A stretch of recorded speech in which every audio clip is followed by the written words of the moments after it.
Most Fallout entries, in one form or another, allow the player to wipe out major factions from the existence of the game. It's Fallout, the post-apocalyptic, nuclear wasteland role-playing game that we all have come to know and love. It is not, as many would love it to be, Fallout, the post-apocalyptic, fully rebuilt and fully repopulated world game. Having the NCR there obviously doesn't automatically make Fallout become the latter option, but what it does represent is what a lot of the die-hard, toxic, and insufferable fandom that New Vegas has unfortunately fostered want Fallout to become. It's definitely an unfortunate situation. Most of the people who enjoy Fallout simply enjoy it. They consume the content, whether it be the games, TV show, even things like the board game and Magic the Gathering cards, and watching YouTube videos and streams related to Fallout. But the toxic side of the fan base is such an overwhelming, vocal minority that they spew their weaponized acoustics all over any form of media they can, by not accepting anything that isn't their perfect reality of what Fallout 1, 2, and New Vegas had established. They only want the narratives of those games to go onward, rather than accepting that Fallout is and always has been on a timeline. And just like with real life, drastic changes can happen within a matter of years on a timeline. The New Vegas fandom has gotten so toxic to the point that the original creator of Fallout, Timothy Kane, has stated many times before, especially in regards to the new show, that the fandom should calm down and stop being so negative and toxic. Cut out all the online stuff. You guys can be really destructive, which is odd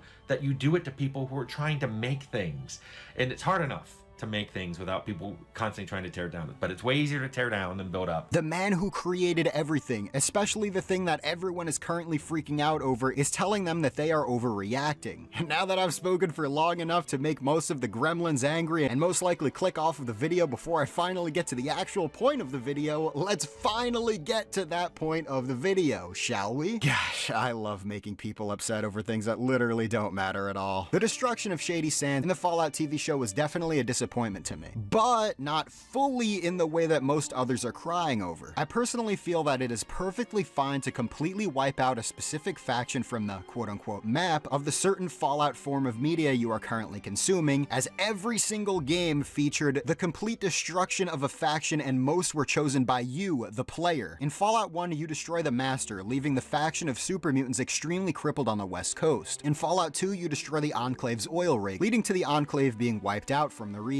Fallout 3, you could choose to nuke either the Enclave or Brotherhood. Fallout 4, wipe out the Institute, Brotherhood, or Railroad. And everyone's fan favorite game, New Vegas, wipe out either the Legion or NCR, as well as the option to destroy every other possible minor faction featured in the game. It is the game with the most possible options to control who lives or dies. Now I get it, since it is a show, we clearly have zero say in the destruction of any faction. It just really wouldn't be possible. It's a show, not an interactive video. But that doesn't change the fact that the show hints at New Vegas being in the next season. And although people automatically assume that the NCR are completely wiped out in New Vegas since the end credit scene showed the Vegas Strip absolutely demolished, I can almost guarantee you that the NCR are still around and have way more forces than they had in Los Angeles as of season 1. Firstly, when Hank approaches Vegas, he does so from seemingly the south, as we can make out the Jacobstown mountain range on the left there. If you look at the area surrounding the Strip, none of the locations we see in the game are there at all. This is clearly a rough draft of the visuals, as they didn't even know if they would be given the chance to even make a season 2. Now, before you go screaming in the comments about me being fine with them, quote, being lazy about them not showing off all of the surrounding areas and whatnot, yeah, I agree, it's a little strange. The biggest thing we should realistically see besides the Strip would be Camp McCarran, which is directly in front of the Strip in the game. There also isn't any sight of the highway and monorail system that connects directly to the Strip and is very noticeable from the game when you look at the Strip from afar. Once again, lots and lots of locations are missing. I simply see it as a rough draft. Is what it is, we shall see what changes when season 2 actually drops. That being said, the Strip clearly being destroyed is not a rough draft. It is made quite clear from looking at it from any type of angle that the Strip is toast at this point. I personally agree with everyone when it comes down to it being pretty lame seeing something as iconic as the Strip being wiped out. But at this point, it's where we are. We can only theorize about what happened until we get the full answers in the coming years. Also, they showed a downed NCR vertibird in the credits. This would lead us to assume that the NCR won the Battle of the Dam, because if they lost, there would be no reason for them to have a vertibird anywhere near the Strip. Since the backlash was so large in season 1 regarding their lack of presence, I would bet that season 2 will show them on a much larger scale. And we might also be following Hank even closer in season 2, where we could finally see a flashback to the actual actual destruction of Shady Sands, since the NCR would be a much bigger focus in Season 2 compared to the Brotherhood in Season 1. This could be brought up in the show during a scene of him either reflecting back on all of the chaos that had been going on that led him to this point, or maybe when he comes across NCR soldiers for the first time in the New Vegas area, making the thoughts of what he did flood his mind. We won't know until Season 2 drops, so we will just have to wait and see. Also, many years have passed in the timeline. Is it impossible to assume that the NCR have migrated to other regions of the West Coast, further expanding their forces? This is likely going to be even more controversial than my previous video, so let me have it in the comments. And thanks for watching.